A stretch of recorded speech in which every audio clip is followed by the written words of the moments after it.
Hello aspirant, welcome to সাফল্যের চাবিকাঠি YouTube channel. আজকের যে বিষয়টা আমি তোমাদেরকে বোঝাবো বা পড়াবো, ঠিক আছে, সেটা হচ্ছে ইন্ডিয়ান ইকোনমি। এটা আমার ফার্স্ট ক্লাস, ঠিক আছে, ইউটিউবে প্রথম ক্লাস ইন্ডিয়ান ইকোনমির ওপর। ইন্ডিয়ান ইকোনমিটা তোমাদেরকে কেন পড়তে হবে? দেখো, যেগুলো ডাব্লিউপি কেপি বা এরকম একটু লো গ্রেডের যে পরীক্ষাগুলো, সেখানে ইন্ডিয়ান ইকোনমি থেকে তেমন খুব একটা প্রশ্ন কখনোই আসতো না। কিন্তু বর্তমানে কোশ্চেনের প্যাটার্ন এমনভাবে চেঞ্জ হয়েছে যে কোশ্চেনটাকে টাফ করার জন্য ইকোনমি কিন্তু দুটো তিনটে প্রশ্ন কিন্তু চলে আসছে। বেসিক কিছু জিনিস থেকে, কনসেপ্ট থেকে কোশ্চেনগুলো আসছে। এই প্রশ্নগুলো তুমি যদি না পড়ে যাও ইকোনমি, তাহলে কিন্তু করতে পারবে না, ঠিক আছে। এবং যারা এইগুলো করতে পারবে, এই প্রশ্নের উত্তরগুলো যারা করতে পারবে, তারা তোমার থেকে কিন্তু অনেকটা এগিয়ে যাবে। তার জন্য আমি ইন্ডিয়ান ইকোনমিটাও তোমাদেরকে খুব সহজ সরলভাবে পড়িয়ে দেবো। এবং প্রত্যেকের যারা যে কোনো কম্পিটিটিভ এক্সামে ইন্ডিয়ান ইকোনমি তোমাদের কিন্তু কাজে লাগবে, ঠিক আছে। যে কোনো টাইপের পরীক্ষা, সেটা সাব ইন্সপেক্টর লেভেল হোক, ঠিক আছে, সেটা ডাব্লিউবিসিএস লেভেল হোক, পিএসসি মিসলেনিয়াস হোক, যে কোনো পরীক্ষায় এই ক্লাসটা ভীষণ ভীষণ গুরুত্বপূর্ণ। ভালো করে দেখো, আমার ফার্স্ট ক্লাস ইন্ডিয়ান ইকোনমির ওপর খুব সহজ সরলভাবে আমি তোমাদেরকে পড়াবো। তাহলে শুরু করছি। দেখো, ভারতীয় অর্থনীতি বা ইন্ডিয়ান ইকোনমি, ঠিক আছে। আমি কিন্তু ইকোনমিক্স পড়বো না, ইকোনমি পড়বো, ঠিক আছে। ইকোনমিক্স যেটা পার্ট, যেটা তোমাদের অনেকে 11-12-এ থাকে ইকোনমিক্স যেটা, সেটা আমি ইকোনমিটা পড়বো শুধু, ঠিক আছে। বোঝাতে পেরেছি?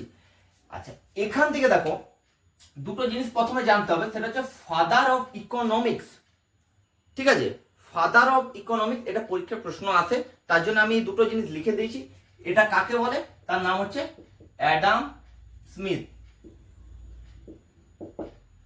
আর ফাদার অফ ইন্ডিয়ান ইকোনমি, ঘুরিয়ে এইভাবে প্রশ্ন আসে, কাকে বলা হয়? না, দাদাভাই নওরোজি।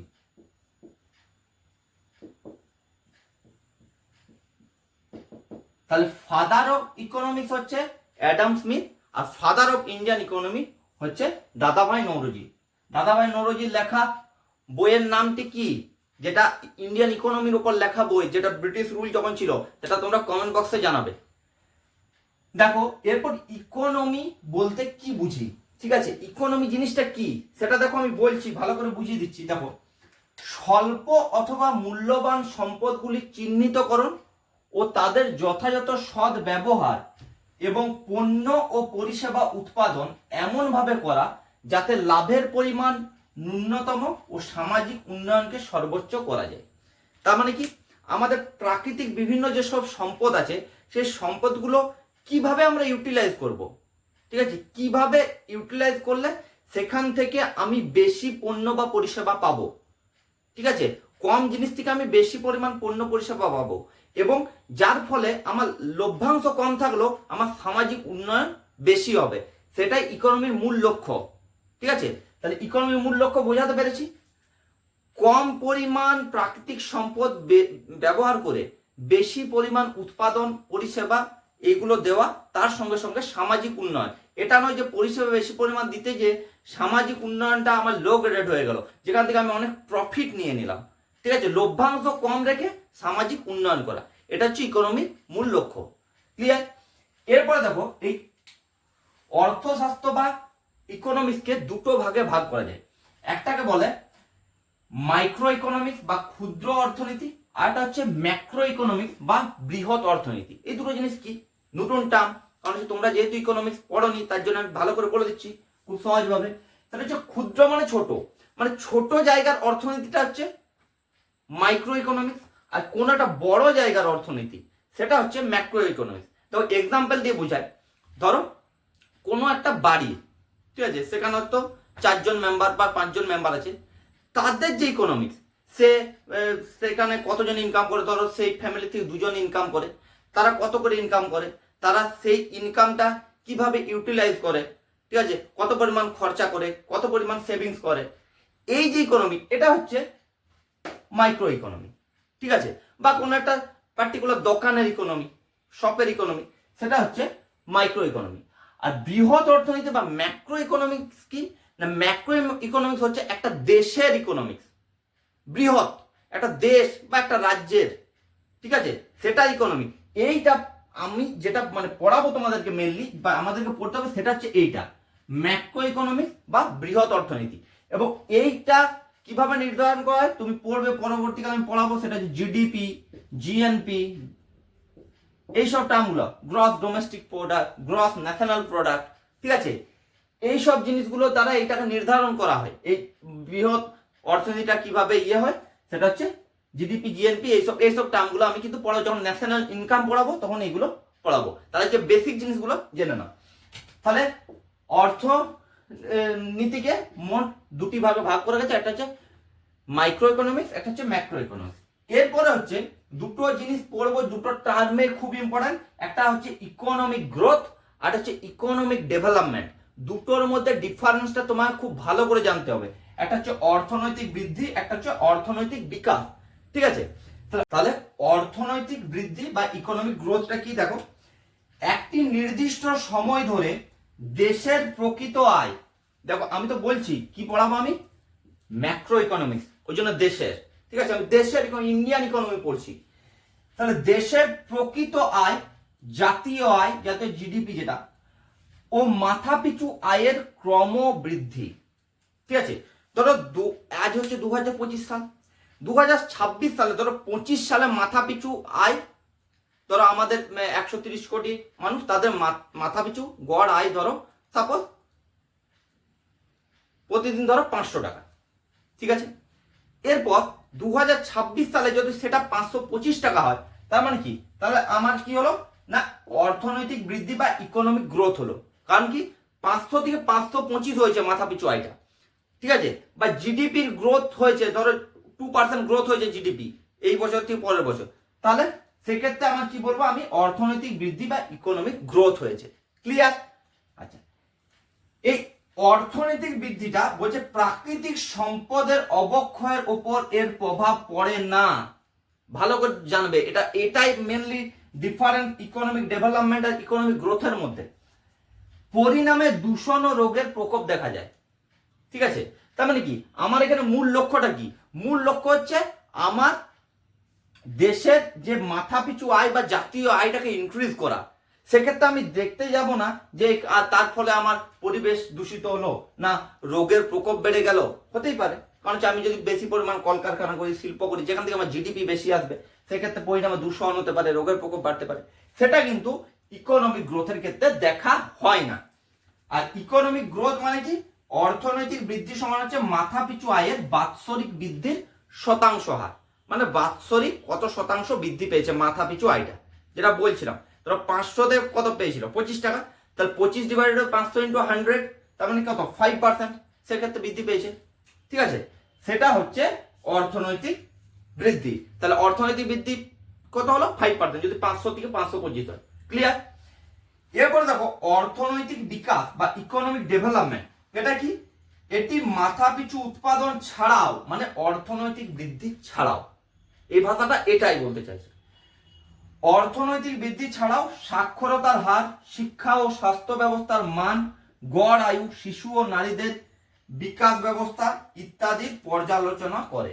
তার মানে কি, ইকোনমিক গ্রোথ ছাড়াও যে যে জিনিসগুলো বলছিলাম, যে রোগ মানে স্বাস্থ্য, শিক্ষা, নারী শিশুর প্রসার কতটা হচ্ছে, বিকাশ কতটা হচ্ছে, গড় আয়ু বাড়ছে কতটা, এই সমস্ত কিছু, মানে এটা হচ্ছে একটা বৃহৎ অর্থে, এটা বৃহৎ অর্থে ব্যবহার হয়। সমস্ত কিছু ডেভেলপমেন্টটা হচ্ছে economic development. Clear?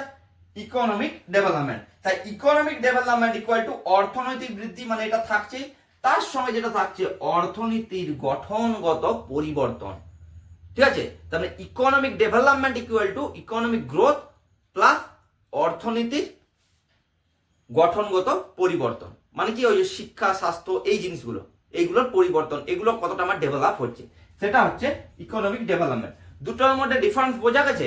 Economic growth আর economic development important, very very important. আর এই ইকোনমিক ডেভেলপমেন্টটা মাপা হয় মানব উন্নয়ন সূচক বা HDI, human development index, human development index, এইটা দ্বারা কিন্তু এই ইকোনমিক ডেভেলপমেন্টকে মাপা হয়, হিউম্যান ডেভেলপমেন্ট ইন্ডেক্স দ্বারা। ক্লিয়ার? এরপরে দেখো এই অর্থনীতিকে কটি ভাগে ভাগ করা যায়, ঠিক আছে। অর্থশাস্ত্রকে দুটো ভাগে ভাগ করা গেছিল, একটা হচ্ছে মাইক্রো ইকোনমি, একটা ম্যাক্রো ইকোনমি, ঠিক আছে। সেরকম অর্থনীতিকে ফার্গুসন বলে একজন অর্থনীতিবিদ ছিলেন, তিনি তিনটে ভাগে ভাগ করেছেন। একটার নাম হচ্ছে ধনতান্ত্রিক অর্থনীতি, একটা হচ্ছে সমাজতান্ত্রিক অর্থনীতি, একটা হচ্ছে মিশ্র অর্থনীতি। এগুলো ইংরেজি টার্মগুলো তোমাদের জেনে রাখা একান্ত দরকার, কারণ ইকোনমিক্সে ইংলিশ টার্মগুলো সায়েন্সের ইংলিশ টার্মের মধ্যে খুব খুব ইম্পর্টেন্ট। ধনতান্ত্রিকের ইংরেজি হচ্ছে ক্যাপিটালিস্ট ইকোনমি, ঠিক আছে। যদি মনে না থাকে খাতায় নোট ডাউন করো, ধনতান্ত্রিক ইকোনমি বা ক্যাপিটালিস্ট ইকোনমি, ঠিক আছে। ক্যাপিটালিস্ট আমি লিখে দিচ্ছি, ক্যাপিটালিস্ট ইকোনমি। সমাজতান্ত্রিক বা সোশ্যালিস্ট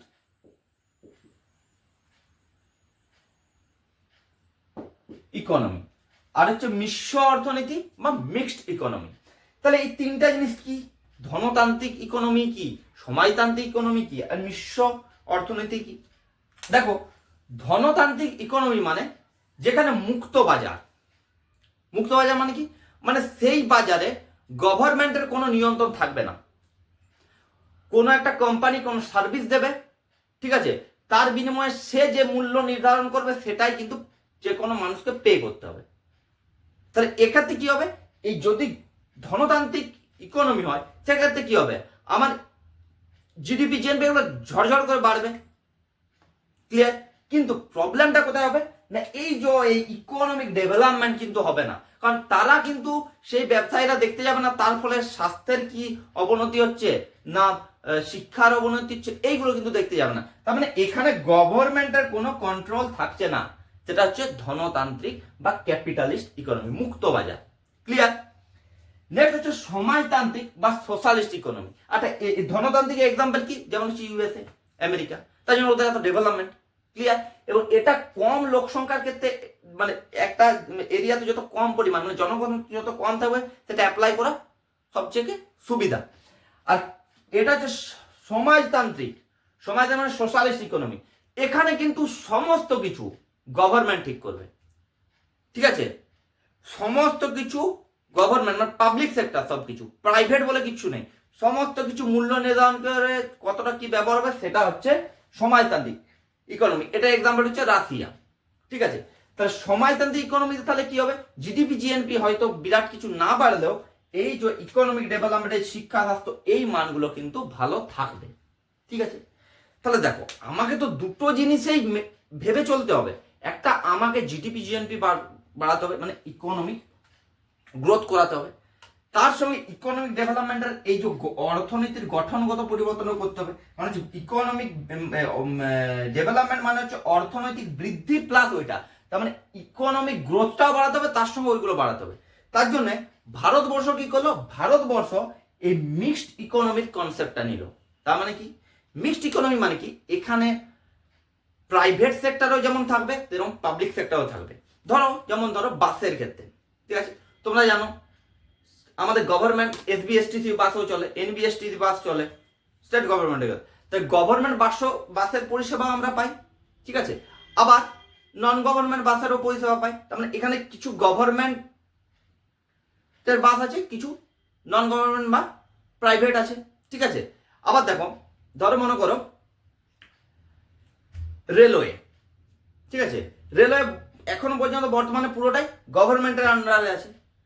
এখন শোনা যাচ্ছে যে কিছু কিছু আমাদের প্রাইভেট করে দেওয়া হবে। আচ্ছা, ধরো মনে করো ইলেকট্রিসিটি কি আছে না, গভর্নমেন্ট আন্ডারটেকিং আছে। তার মানে কি, এখানে পাবলিক সেক্টর প্রাইভেট সেক্টর একসঙ্গে কোলাবোরেটরি কাজ করছে। তার জন্য আমাদের ভারতীয় অর্থনীতি হচ্ছে মিক্সড ইকোনমি। কিছু জায়গায় শুধু পাবলিকের মানে গভর্নমেন্টের প্রপার্টি, কিছু জায়গায় শুধুমাত্র প্রাইভেট, সেখানে গভর্নমেন্টের কোনো আছে। আবার কিছু জায়গায় পাবলিক প্লাস প্রাইভেট দুটো একসঙ্গে আছে, সেটাকে হচ্ছে বলা হয় মিশ্র অর্থনীতি। এখানে মধ্যে ক্লিয়ার, ভালো করে দেখে নাও, ঠিক আছে। আমি খুব সহজ সরলভাবে তোমাদেরকে পড়াবো। দেখো, তাহলে তোমরা ক্লাসটা আজ দেখে নিয়েছো, ক্লাস কেমন লাগলো কমেন্টে জানাবে, ক্লাস ভালো লাগলে একটা লাইক দিয়ে দেবে, আর যারা এখনো সাবস্ক্রাইব করনি তারা চটপট চ্যানেলটা সাবস্ক্রাইব করে দাও, আর প্রত্যেকে তোমাদের বন্ধুদের মাঝে এই ক্লাসটা শেয়ার করে দাও।